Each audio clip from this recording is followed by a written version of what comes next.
Hello বন্ধুরা, welcome back my channel. আশা করি আপনারা সবাই ভালো আছেন। এটা এই চ্যানেলের ফার্স্ট ভিডিও। আপনারা যারা দেখছেন কষ্ট করে একটু সাবস্ক্রাইব করবেন। আজকের বিষয়বস্তু হলো কবুতর, যে আসলে কবুতর কীভাবে খাবার দেওয়া হয়, কীভাবে পরিচর্যা করা হয়, এগুলো আজকে দেখাবো। যদিও প্রথম ভিডিও নার্ভাস ফিল করছি, তো কষ্ট করে সাবস্ক্রাইব করে আমাদের সাথে থাকবেন। তো লেটস গো। প্রথমে দেখাচ্ছি আমাদের কবুতরের খোপ। এই যে একটা কবুতরের খোপ এবং এই যে আরেকটা ডান পাশে আছে। তো এটা নতুন বানানো হয়েছে। এখানে সাদা কবুতরগুলো এখানে বেশি থাকে, আসলে দেখতে খুবই সুন্দর লাগে। এই সকাল উঠে যখন ছাড়া হয় সবগুলো একসাথে বেরোইলে আসলে তখনকার দৃশ্যটা খুবই সুন্দর লাগে। আর ওই যে পাশে দেখতে পাচ্ছেন যে রান্নাঘর, মানে রান্নার ঘর বলি। এখন দুপুর, আসলে দেখতে খুবই সুন্দর লাগছে। আর আমাদের বাসার চারপাশ দিয়ে বাউন্ডারি, টিনের বাউন্ডারি দিয়ে, গ্রামের ঘর তো এই জন্য। আর এই যে খোপের মধ্যে দেখানোর চেষ্টা করছে যে বাচ্চা, অনেকগুলোই বাচ্চা ফুটেছে। আর এখন শীতকাল, বাচ্চা কম ফুটে, তবে আল্লাহর রহমতে অনেক ভালোই ফুটেছে। আর এই যে আরেকটা খোপ, এটা ডান পাশের খোপ বলেছিলাম। আর ওই পাশে আমাদের বাড়ির উঠান। তো কবুতর অনেকটি আছে, দেখতে পাচ্ছেন কবুতরগুলো উপরে বসে আছে। চলুন এদের খাবার দেই।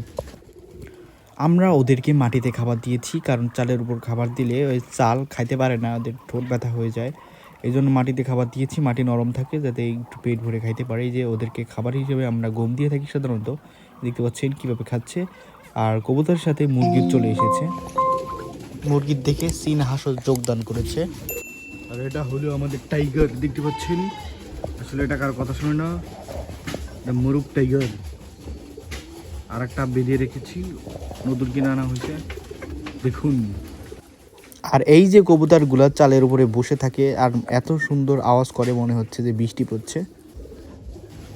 আমাদের কবুতরগুলো বাইরে কোথাও যায় না, কারণ আমরা খাইতে দেই, সবসময় পেট ভরা থাকে। এই জন্য বাসার বাইরে কোথাও যায় না, এই বাসার মধ্যেই ঘোরাফেরা করে। যে দেখতে পাচ্ছেন সাদা কবুতর, এরা মানে আমার বাবাকে একটু বেশি চেনে, কারণ আমার বাবা একে সবসময় খাবার দেয়, খোপ ছাড়ে।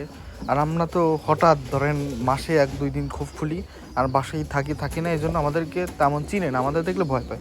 কিন্তু আমার বাবা সবসময় পরিচর্যা করে, এই জন্য তাকে দেখলে ভয় পায় না।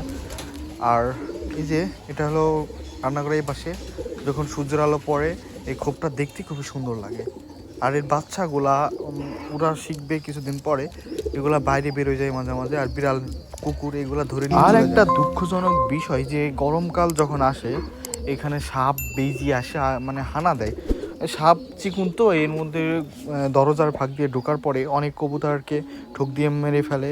এদের ডিম খেয়ে যায়, এদের বাচ্চা খেয়ে যায়। আর বেজি তো আসে, বেজি যখন খুব পুরান হয়ে যায়, বাঁশ দিয়ে বানানো তো, বাঁশ কখনো গুনে খেয়ে ফেলে। ফাঁকা হলেই বেশি কবুতরের ঠ্যাং ধরে, যে দেখতে পাচ্ছেন যে এরকম ফাঁকা হইলে পারে ঠ্যাং ধরে টেনে টেনে ঠ্যাং ছেড়ে নিয়ে যায়। তারপরে অনেক অত্যাচার করে, যদিও আমরা মারি না।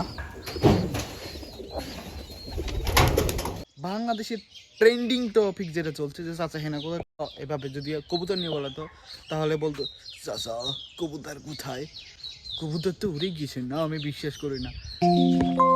আমার খাস আছে রে, কবুতর গেছে উড়ে, আয় রে আমাদের খোপে ফিরে।